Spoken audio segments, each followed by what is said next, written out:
Abonnez-vous, subscribe.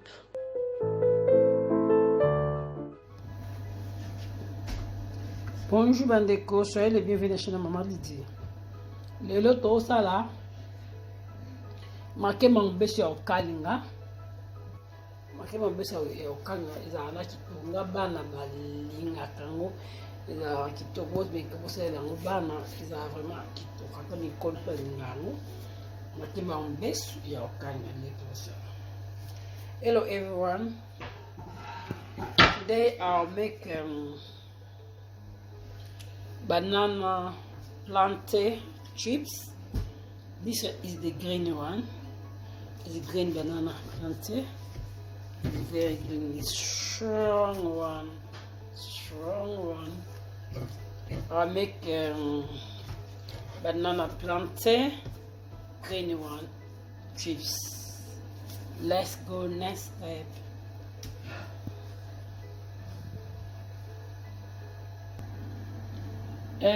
Na sokoli yangu nalingi video za ampute na sokoli on na katango. I already cleaned out the water properly and then I need to chop now.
When I see na kata mo, I already finished. I need to chop that. We'll be back.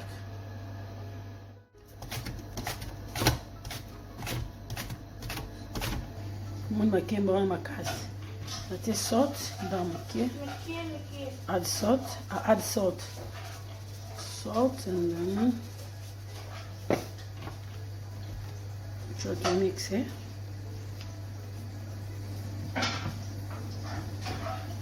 Après, on va calmer. After I need to find out. Do the sauteing.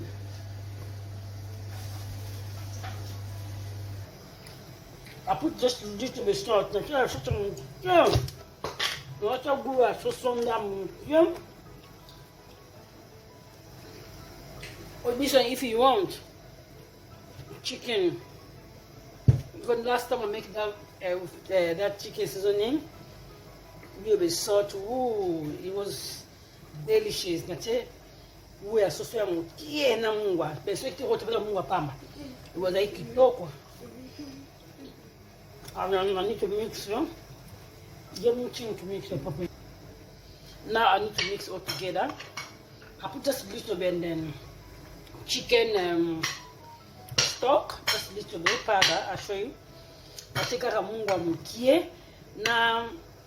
Na gu oyo bouillon ya soso ya mukie za kitoko na sala kango eza sala nga gu oyo sala ngo bena kitoko makasi gu kitoko makasi soki ozana ngoto kutunga mungu de okota pika mungu ka kitoko oyo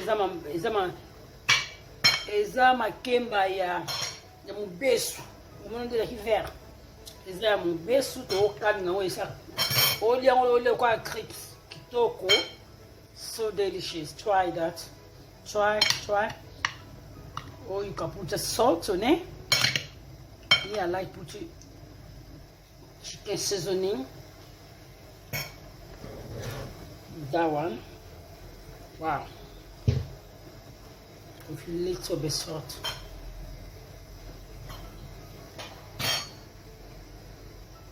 Tandis que une rangi moto. Non, il y en a qui ont moko. Et quand on a été.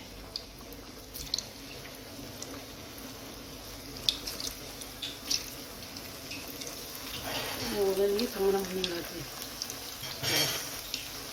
Il y a moko quand on a été. Bon, mais quand on a été Mobesu, quand on a quoi? Plantain chips. Wow.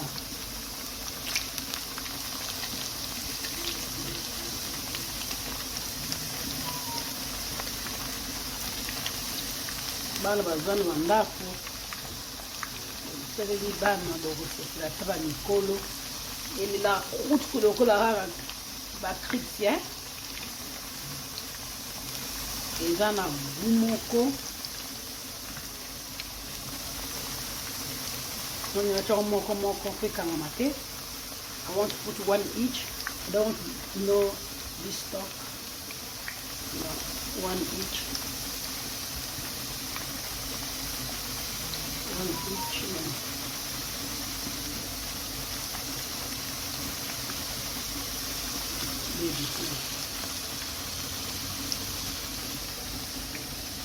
Onde é ela? Bela vraiment so tin si o chong ni bele mbala moko ezali kangami ebela bien do chong moko bela moko na place na ye. That's one each. O na Makemba makasi esa kuju bo kama kile na so le meja kwa is na bo mekango bo mekela bana nga bana ba lelangu wao ba uti class ba okomela nkaka ba lelango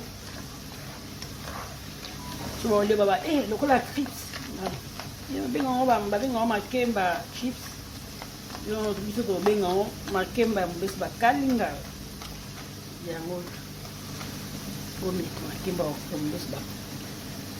Mobesu Bakalinga yango kachongo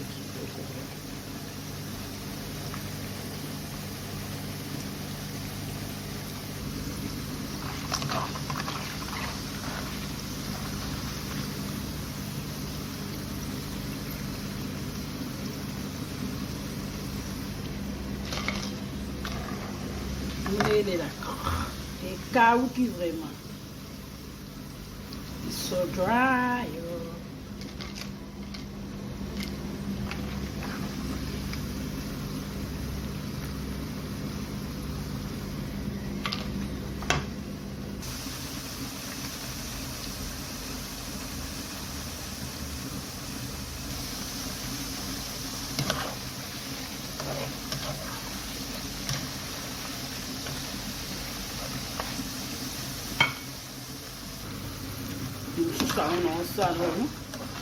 Na salera na I eat. Na salera na muita makasi.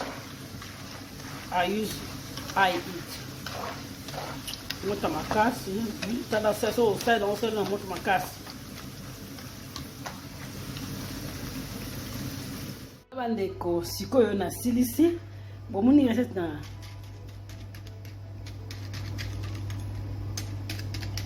bomondela.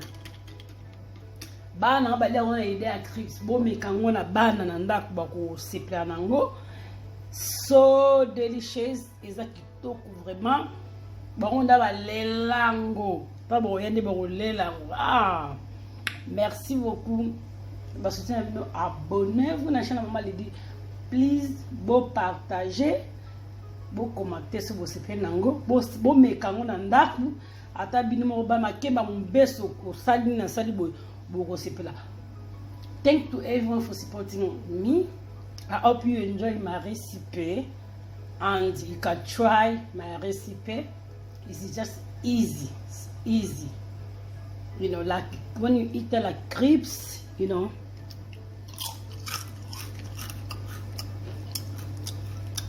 You can really see the stand. Like the crepes, so delicious. Try my recipe, you like it. I hope you enjoy it.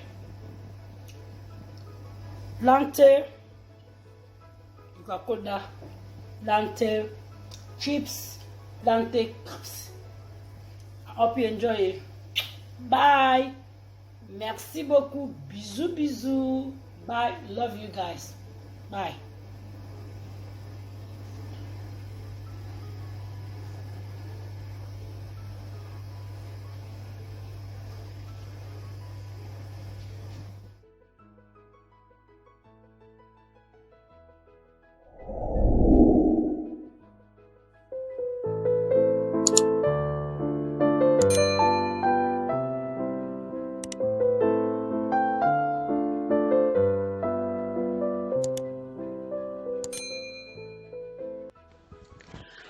Abonnez-vous, subscribe.